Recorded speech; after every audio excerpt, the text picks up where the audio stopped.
Well, good morning, Linda. Thank you so much for doing this with me. Oh, you're welcome. My pleasure, Jill. Okay, so let's dial in some of these questions. So, what inspired you to start practicing yoga, and how has your practice evolved? So I had been exercising regularly to address issues with my back that I had as in my work life. And after I retired, I continued here in Qualicum Beach at a exercise studio. And then after about 10 years or something, it closed. So I had to find another place to do uh, to do my exercise. And a friend recommended these very small yoga classes that were happening at a kickboxing gym that she belonged to. And that's where I met you, Jill. That's And right. that's going back to a few years.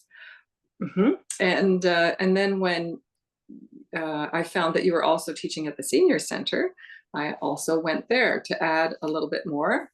And then, of course, things have changed, and I've just been following you. So I've been pleased with the way I feel, and I like your philosophy. It speaks to me.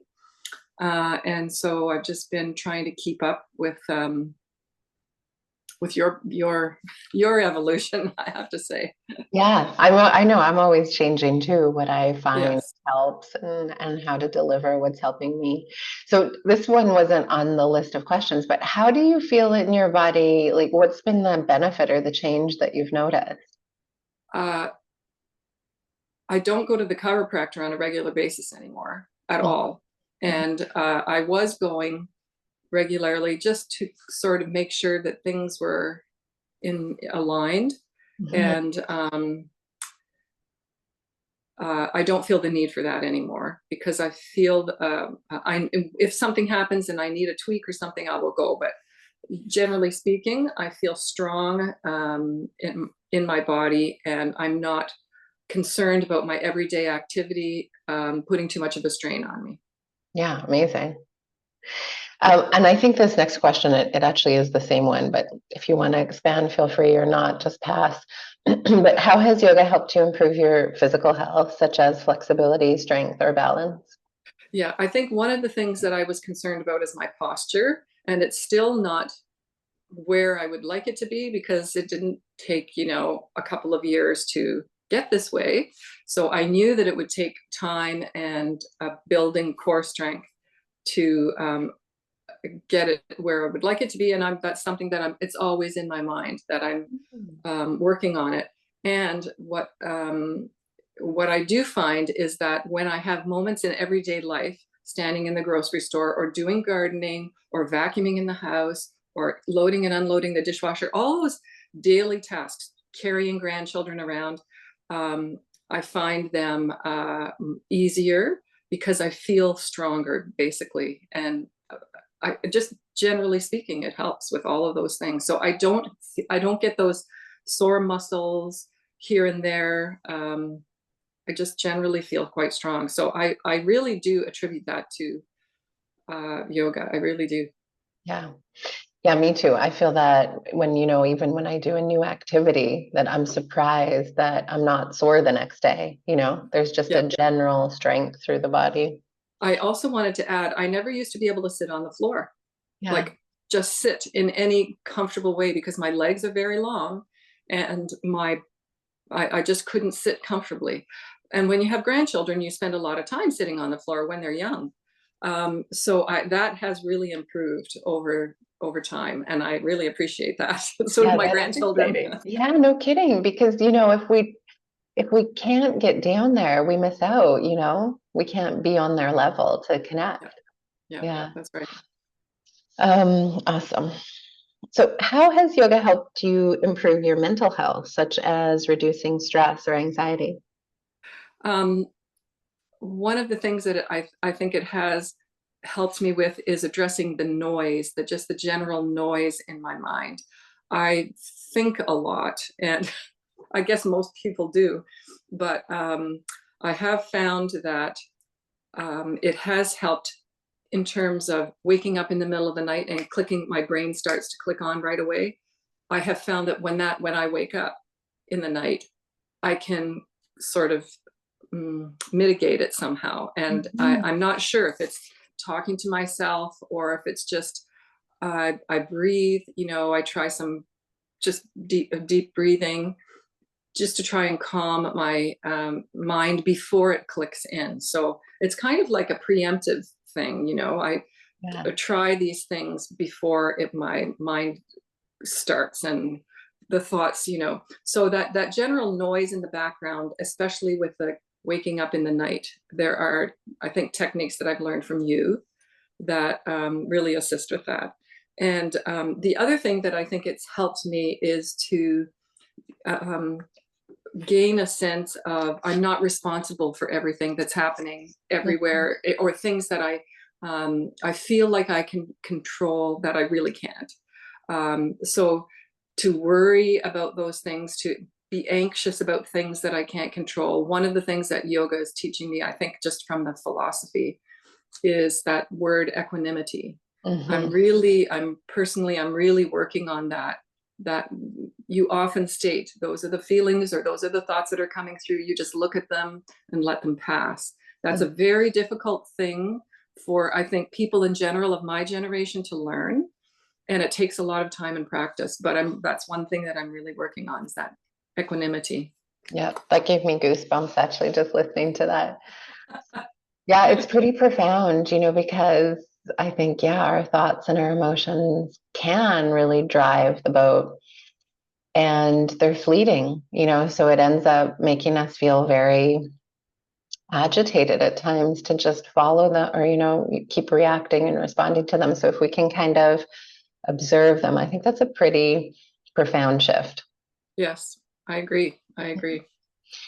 Yeah, I was shocked. I did my icebreaker speech last night at Toastmasters. I couldn't believe how nervous I was. Really?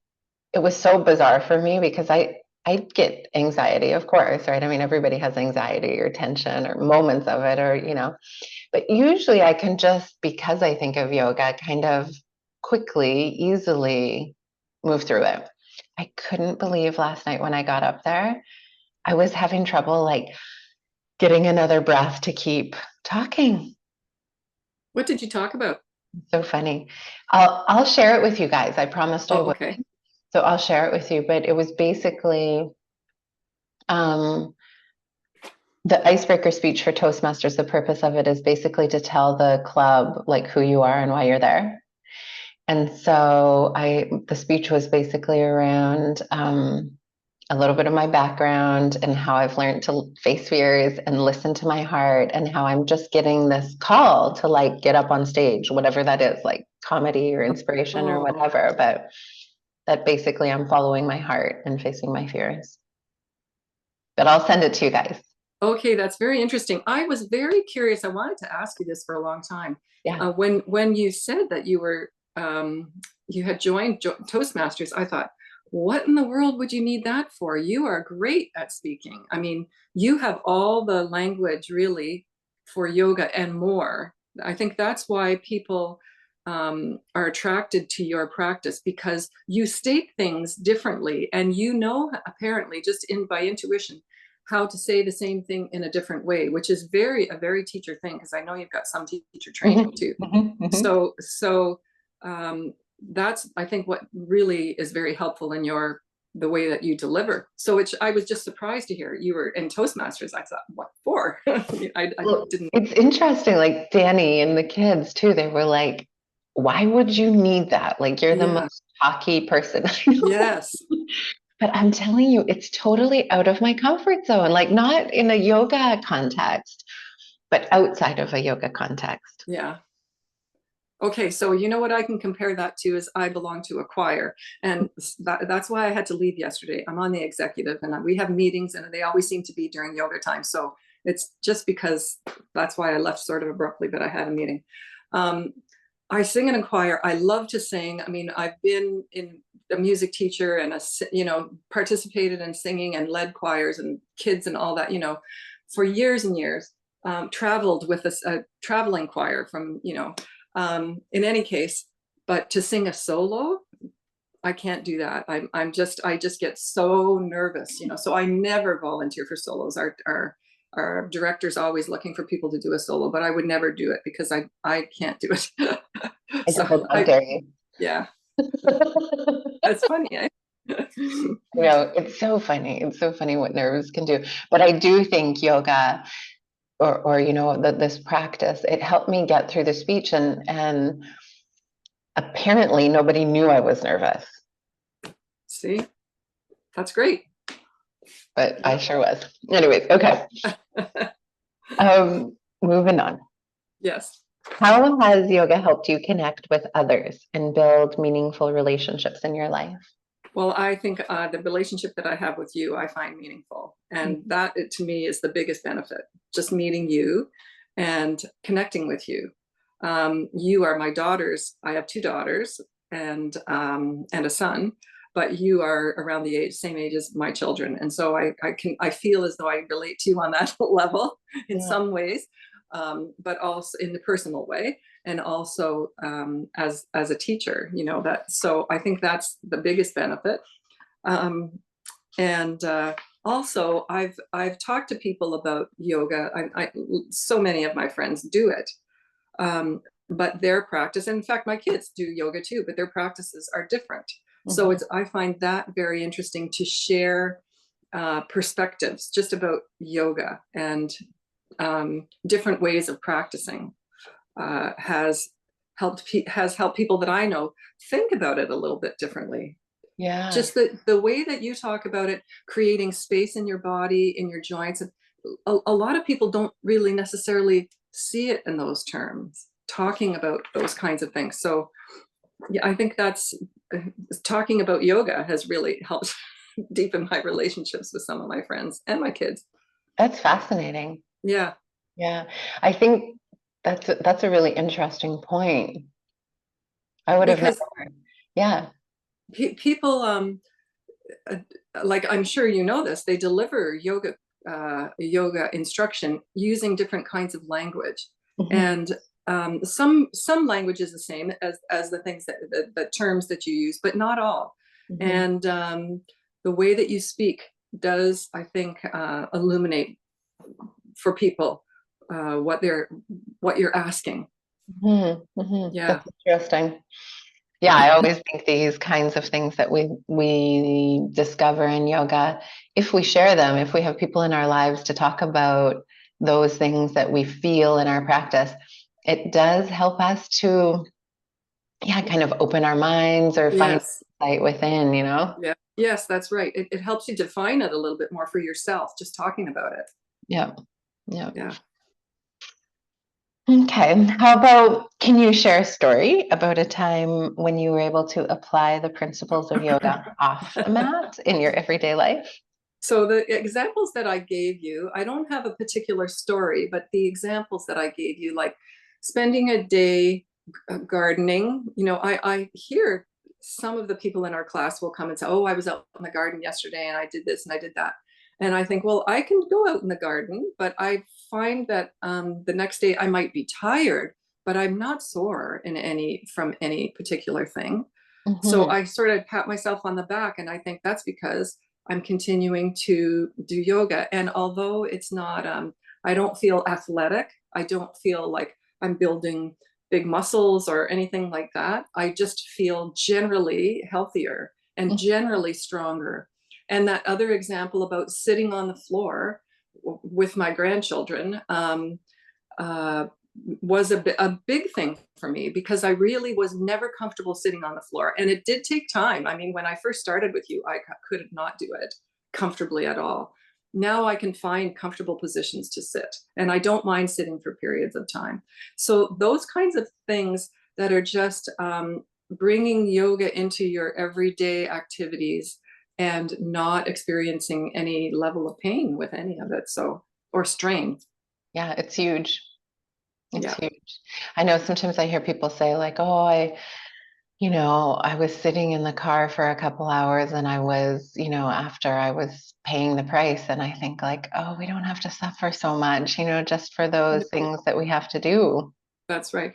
Actually, one of the things that you said that really caught my mind early on was talking about I always came from the philosophy that exercise required a lot of effort and you're stretching and, no pain, no gain, that philosophy. And so it was a real mind shift. That was probably the biggest mind shift for me, was that you don't have to go through any kinds of overburdening of your body in order to develop some strength and to tone your body, really. Yeah, I wish I could illuminate that for people who have had negative experiences with, athletics or fitness. They maybe don't feel like that kind of, work resonates with them, or they've experienced pain, or, I can relate. Like, I never wanted to go for a run in gym. Yeah, no, exactly. That was torture. Yeah, yeah. And, Yeah. and I would also add that I think it's a very, I don't mean to be sexist, but I think it's a very male thing. If you sit in a group of men, I think 99% of them will agree with that. No pain, no gain. They Yeah. don't, they and I don't know that you could shift that thinking in terms of a group of men. It'd be interesting, wouldn't it, to do a master's thesis or something? It is tougher. I have definitely, for sure, proportionately more women clients than men. Mm-hmm. And the men that I do teach, even if you just look at that population, I would say half of them can soften into that more, feel and let go philosophy rather than like push and pull. And yeah, I guess that's maybe because they're just conditioned that they have to be strong, that to soften or let go or approach things from a feeling stance, that's just totally foreign. Mm-hmm. Totally Mm-hmm. foreign. But I tell you, I did get a new client. I mean, he's a dad in the community, so I've known him for a long time, but he came to class this week twice. And Oh. he was so receptive. He was so receptive. So we'll He's see. been looking for something like this. He's been looking for something that has that philosophy that you have. Yeah. And I think sometimes people come to the practice because their stress or strain or habits have gotten them to an acute situation, and there's no other choice. They have to change because they're suffering now. Right. Right. Yeah. Interesting. Okay, how has your yoga practice helped you cultivate a deeper sense of self-awareness and self-acceptance? I think one of the gifts of growing a little bit older is that you come to a point where you do accept your limitations and you do accept the things that you think that you are going to do in your life you're never going to do, or you're never going to be able to do. And instead of focusing on that, you focus on the things that you can do. So and what you enjoy doing. So I think that the whole idea I'm always talking about ideas, but self-awareness, yes, just developing self-awareness, that takes time, and focusing on myself, which is something that also, as you well know, when you have a family and you have a job, it's very difficult to carve out time on a regular basis for myself. But going back to those days when I was exercising, it was because I was having back problems that I had to carve out that time.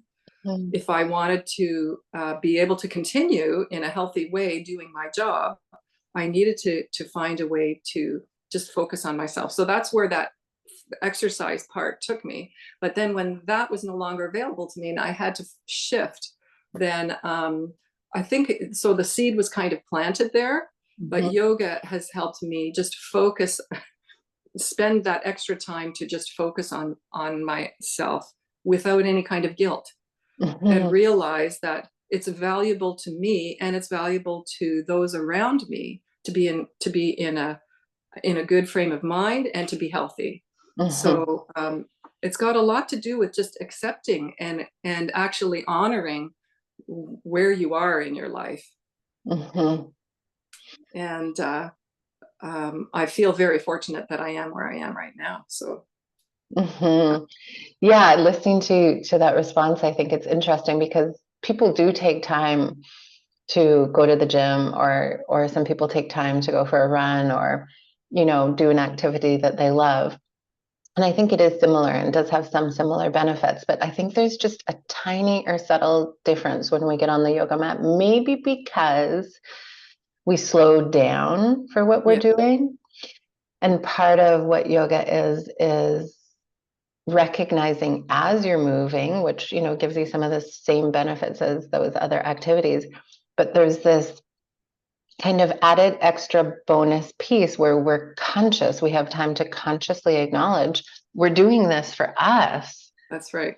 So instead of running and listening to a podcast, or going to the gym and listening to your music, it's like you're kind of in a more quiet state where you're recognizing you're doing this thing for your body That's right. consciously. Yes, yes, yes. I agree. I think that is a difference for sure. That is a difference. Yeah. So yeah, and I think all those things are equally beneficial, that we do take time to do those things, but it's like recognizing that it's an act of self-love, like sprinkles extra little magic Yeah. benefits into it, Yes. Yes. Yeah, fascinating.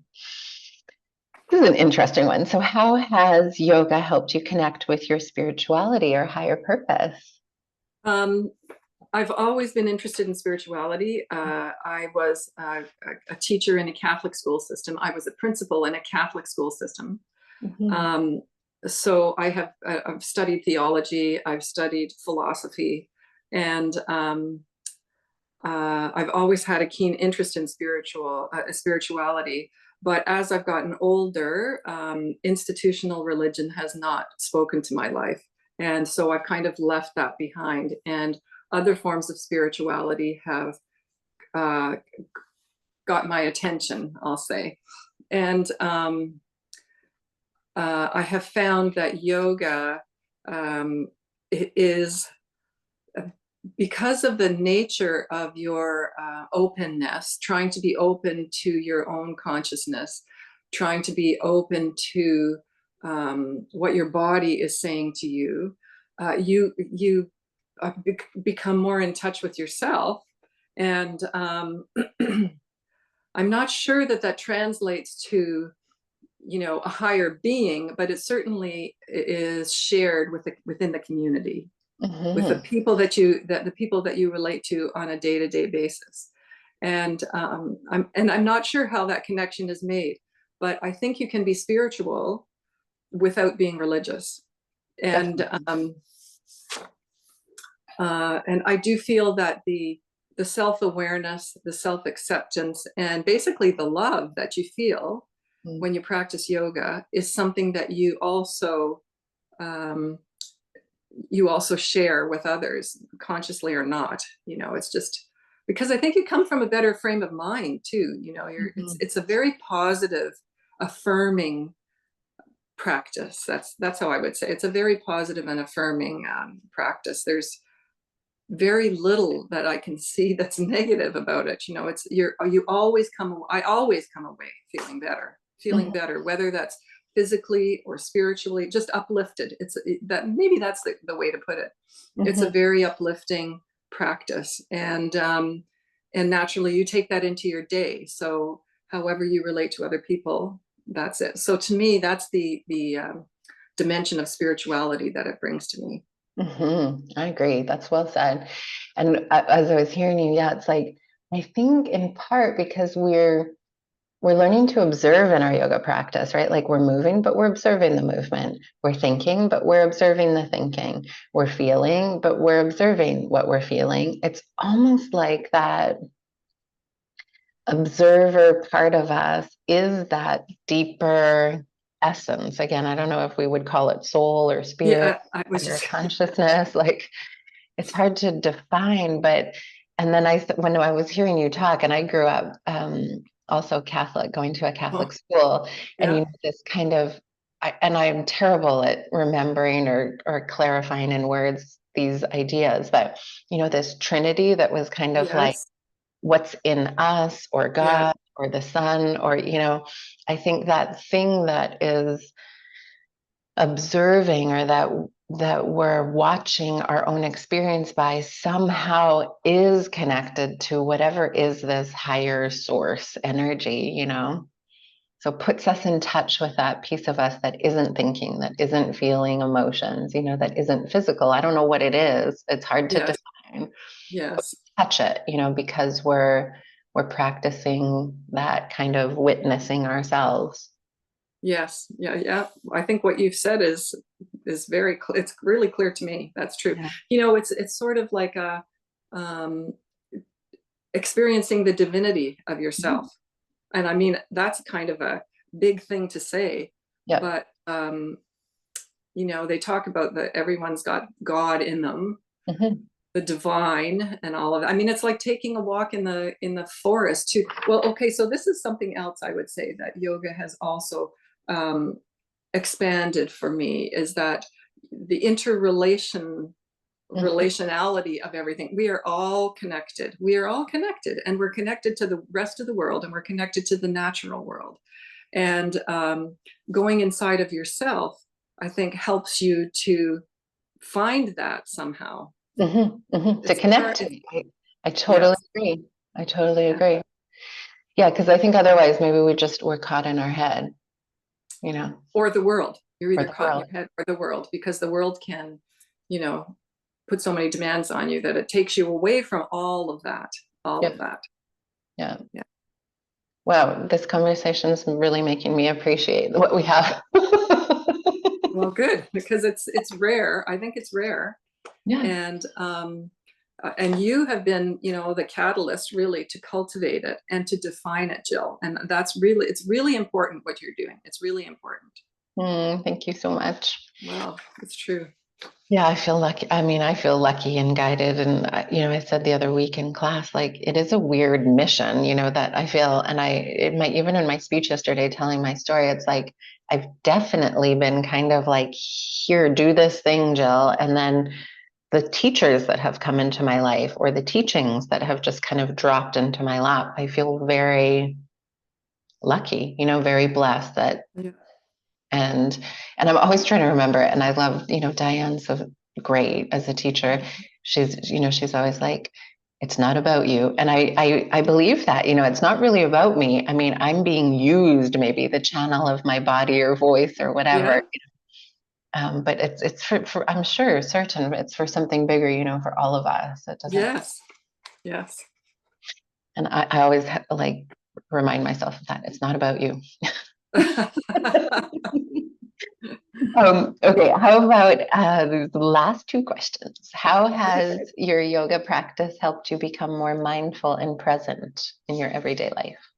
I think that's a good question. And I think that um, it has helped me to um, focus my attention, Mhm. and also just to be fully present.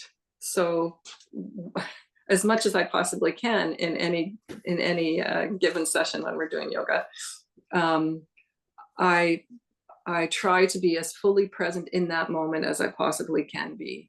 And that requires a lot of energy, I find, Mhm. just focusing. But the other thing is that you can apply that, and that that translates into your everyday interactions with people. When you're speaking to somebody, you're focused specifically on them, and you're not, being distracted by the other things that are going around you. You have to be fully focused on a person, because they're the important part. The person is the important part. The world continues whirling around us, but Mhm. people don't. Life is so precarious, really. And one minute you're here and the next minute you're not. And so um, just being able to focus, give your full attention to someone, I think, is a way of honoring them, and it's a way of honoring your own body and your own self when you do the practice with your full attention. Yeah. So that I think has really deepened over the time that I've been doing yoga with you too. um, I've become, I think, a little bit better at that than, it wasn't even on my radar before. And I do feel now that it is. And so it's a conscious choice. It's such a gift. Yeah, that's what I told that guy that was new. I asked him what he wanted out of yoga, and he said strength and agility. And I said, well, those are kind of like bonus track things you'll get. Like, there's no doubt you'll get strong and agile. But it's that self-awareness and that ability to be present that are the real gifts. Yes, I agree. I agree. And people may not even, when you're just coming to yoga, you're coming for a different reason, and you don't really see that that will happen anyway. It will. Yeah. But yeah, and I do think it takes time. It's not something that it's sort of a skill, I guess, Yeah. that you develop over time. Yeah, it's not easy. I know, the hearing you say that, I think, yeah, like as far as, marketing or getting people interested, it's like you have to tell them like they're gonna look better and have better Yeah. sex and, be Yeah. richer. That's what we tend to want on the surface level of our minds, right? And I think it doesn't really matter why you come to yoga, you end up getting these deeper benefits. But you're right, like I don't think people come to yoga typically for those deep, profound things. I didn't. I know that I didn't. I was coming for a physical reason. Yeah. And I got all the other things, the learnings that I've had, I think over time have been really what it's about. It's funny. Yeah. Yeah, it is funny. I love it. Okay, last question. How has yoga helped you overcome any limiting beliefs or negative self-talk? Well, I kind of consider myself as the queen of negative self-talk, but I didn't realize that until, probably till I was in my 40s. Yeah. It took me a long time and I'm not sure why, because I had parents who encouraged me. But maybe being one of 5 children, you don't feel as though, there's always a whole bunch of hustle and bustle, and you don't feel particularly focused on because there are 5 kids in a family. I don't know if that's a product of that, but I think I was very, very good at negative self-talk. And one of the things that aging, not just yoga, but aging has also gifted me this. But yoga has deepened my sense of self-acceptance and knowing that I'm still going to get benefit from being on my mat every day, or whenever I can be, even if I can't be every day, or even if I miss it for a week, if I can't, or some period of time, something disrupts my life and I can't be there. But coming back to the mat, I will always be able to get that sense of self-appreciation, self-love. Again, it is an act of self-love for sure. Self-acceptance, realizing that I'm valuable just the way I am. I don't have to be something else. I don't have to be another person. I'm great the way I am, and I can do a lot the way I am. I'm capable. So I guess maybe it's also, somebody would call it self-confidence. It gives you confidence in I've never really had much confidence in my physical ability, but I do now. Like, it's taken me a long time, but I have a lot more confidence in what I'm capable physically to do comfortably, without strain, without pain. And that to me is a huge shift in my thinking, in the way that I feel about myself and the way that I regard myself. And so I also feel that will have a benefit as I go out into the world too, on a daily basis. Yeah, definitely. Yeah. That's awesome. Yeah. You're so articulate, Linda. Oh, gee. Well, there's so many benefits. There's so many benefits yoga has given me. And you know what, Jill, we don't get a chance to talk about this. It would be nice if we had, a chat thing every, once a year or something like that. Just talk about what kind of things you've learned, or I don't know how you could share it, but I like that idea. What have you, how have you seen yourself change over the last year? Something like that. I don't know. Ooh, maybe I should do a group call where we just all get to share, how we're feeling, where we're at, how we've benefited. Yeah. Because I think, especially with the group that we have on Zoom, we don't need to do it physically, but we could continue to do it on Zoom. Like, I love the idea that I see Nikki over there in England, and I can also email her. Like, we have a little email thing going on occasionally, and I know that there are people all over the place, and I think that's rare as well, and it's very valuable. It's very valuable to us to see that there are people like us searching and finding, developing, developing confidence, developing their consciousness, their abilities. And it would be nice to hear it, because I'm sure that's happening. If it's happening for me, it's happening for others too. Yeah, it's a great idea. Yeah, I think that's been the biggest, best silver lining of the whole COVID pandemic for me, is this development of this online community. I never would have imagined, I never could have thought it up. I couldn't have contrived this idea. And that's what I think is fascinating about these teachings or something. It's like, it will find a way to keep on. It's been alive for, Yeah.